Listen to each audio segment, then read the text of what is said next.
رسول اللہ صلی اللہ علیہ وآلہ وسلم نے فرمایا، اگر میری امت پر شاک نہ گزرتا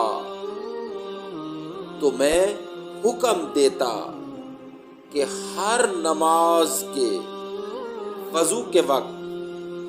مسواک کیا کریں۔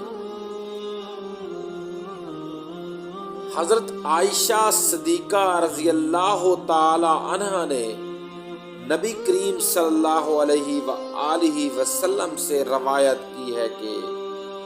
آپ صلی اللہ علیہ وآلہ وسلم نے فرمایا، قیامت کے دن سب سے زیادہ حسرت و افسوس اس کو ہوگا جو اپنے وضو کو کسی غیر کی جلد پر دیکھے گا۔